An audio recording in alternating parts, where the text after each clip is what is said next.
कारण हो तो समझ आए, लोकतंत्र विरोध करना अधिकार है, लेकिन विरोध के कुछ मर्यादाएं होती हैं। ये इस तरह की हिंसक बातें करना कि हम टांग तोड़ देंगे, मैंने स्पीकर साहब से भी आज बात रखी। आजाद समाज पार्टी के राष्ट्रीय अध्यक्ष चंद्रशेखर आजाद जो सांसद भी इस वक्त हमारे साथ मौजूद है बातचीत करने के लिए। चंद्रशेखर जी, कल आप बाराबंकी में थे जी, क्या हुआ था वहाँ पर? आपने चमड़े को लेकर भी कुछ बात कही, जूते को लेकर भी कुछ बात कही, क्या हुआ था, क्या तात्पर्य क्या था आपकी उस बात का कहना? देखिए, पहली बात ये है कि कल का दिन बड़ा महत्वपूर्ण था। माननीय साहब श्री काशीराम साहब की 92वीं जो है जयंती का कार्यक्रम था और आज़ाद समाज पार्टी की स्थापना हमने 15 मार्च 2020 को की। तो आप ये समझिए कि छठा स्थापना दिवस भी था पार्टी का। एक बड़ी जो है मैसिव रैली रखी गई थी।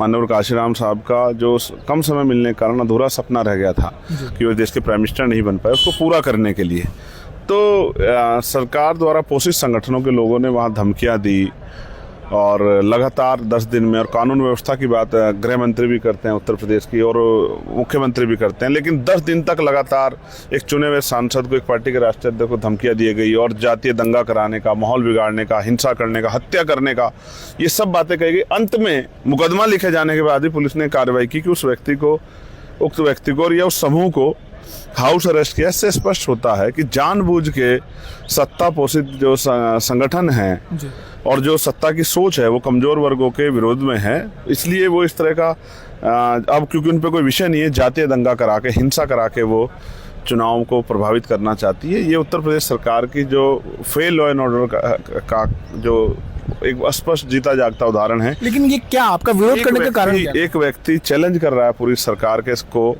कि वो कानून व्यवस्था बहाल नहीं करा सकते। एडमिनिस्ट्रेशन पे सवाल है, पुलिस पे सवाल है, सरकार के साख पे सवाल है, मुख्यमंत्री जी को चुनौती दी जा रही है, मुख्यमंत्री चुप है, मुख्यमंत्री को जवाब देना चाहिए। हम क्या कह सकते हैं? लेकिन विरोध क्यों? आपका विरोध किस बात पे हो रहा था? कोई कारण हो तो समझ आए, लोकतंत्र विरोध करना अधिकार है, लेकिन विरोध के कुछ मर्यादाएं होती हैं।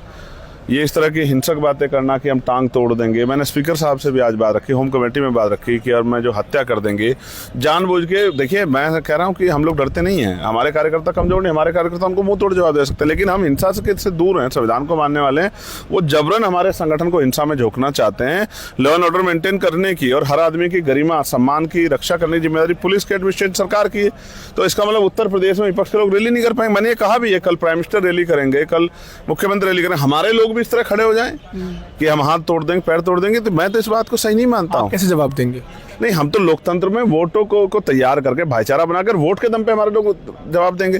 ये जितना जो अपमान जो किया जा रहा है, इन तमाम ताकतों को आने वाले विधानसभा चुनाव 2027 में हमारे लोग वोट की चोट से जवाब देंगे। लेकिन हिंसा अगर होती है और हिंसा आपके खिलाफ, कार्यकर्ताओं के खिलाफ होती है, आपके लोगों के खिलाफ होती है, तब आपका जवाब किस तरह से रहेगा? तो हमारा जवाब यही है कि इस जो निकम्मी सरकार उत्तर प्रदेश में कानून व्यवस्था बहाल नहीं कर सकती, उसको हटाना पड़ेगा। नहीं, चमड़े की बात आपने कही, जूते की आपने बात कही, क्या आप? नहीं, हम लोग घबराने वाले लोग नहीं हैं, हम चमड़े की चप्पल पहनते हैं। हम ऐसे लोगों को, हमारे कार्यकर्ता खाल खींच लेंगे जो लोग अमर्यादित व्यवहार करेंगे और जो इस तरह की हिंसा फैलाने काम करेंगे। तो अगर पुलिस व्यवस्था नहीं करेगी तो लॉ एंड ऑर्डर संभालने के लिए हमारे कार्यकर्ता अपने आप जो है इस तरह के उद्दंडियों को सबक सिखा देंगे। करनी सेना को क्या कहना चाहेंगे आप? नहीं, मैं किसी संगठन को कुछ नहीं कहना चाहता। कुछ उद्दंडी हर संगठन में होते हैं, मैं उन्हीं को कह रहा हूँ कि वो इस तरह की हिंसा के मार्ग पर ना जाए, इस तरह दंगा भड़काने जैसी बातें ना करें। ये समाज में इनकी स्वीकार्यता नहीं है। जिसको मुकाबला करना है वो चुनाव में लड़े, चुनाव लड़ के मुकाबला करे। एक आखिरी प्रश्न होगा, काशीराम जी को जो भारत रत्न देने की बात कही जा रही है, उस पर आपकी क्या राय है? राहुल गांधी ने कही मिलना चाहिए, बहुत दिन पहले मिल जाना चाहिए था। जो लोग आज डिमांड कर रहे हैं उनकी सरकारें रही, उनको देना चाहिए था।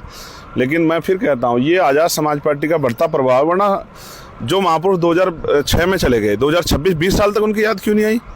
आज़ाद समाज पार्टी काशीराम साहब ने पिछले 6 सालों में जो मेहनत की है, मैं इसका श्रेय दूंगा उन सभी कार्यकर्ताओं जिन्होंने जेलें काटी, मुकदमे सहे, लाठियाँ खाई, कई लोग की जो है आकस्मिक जान भी चली गई। उन कार्यकर्ताओं की मेहनत की वजह से उन्होंने जो पिछले 1 साल में उत्तर प्रदेश में इस तरह का माहौल बनाया है, उससे डर के सारी पार्टियां काशीराम जी के प्रति प्रेम का इजहार कर रही है। जबकि सच ये है, इन पे मौका था सब कुछ करने का, किया नहीं। एक दिन का राष्ट्रीय अवकाश भी जो है पूर्व की सरकार ने घोषित नहीं किया था, जब शोक भी घोषित नहीं किया था, जब जो है माननीय काशीराम साहब इस दुनिया रहेगा। और यहाँ जो जगह भी नहीं दी माननीय काशीराम साहब को, इतने बड़े नायक को जिन्होंने पूरे देश में राजनीतिक जो है परिवर्तन किया, उनको एक जगह भी नहीं दी। क्या नया नवेला प्रेम आपको नजर आता है? सब वोट को अपने खेमे में लाने के लिए प्रेम है। जनता सब समझदार है। काशीराम साहब कहते थे स्पष्ट शब्दों में कि विरोधी का काम है आपको गुमराह करना और आपका काम है गुमराह ना होना, ना होने देना, अपने लोगों को संभाल के रखना। तो हमारे लोग समझदार है, अब वो इनकी बातों में, चिकनी चुपड़ी बातों में नहीं आने वाले। बात करेंगे दिल्ली से मैं पीयूष मिश्रा।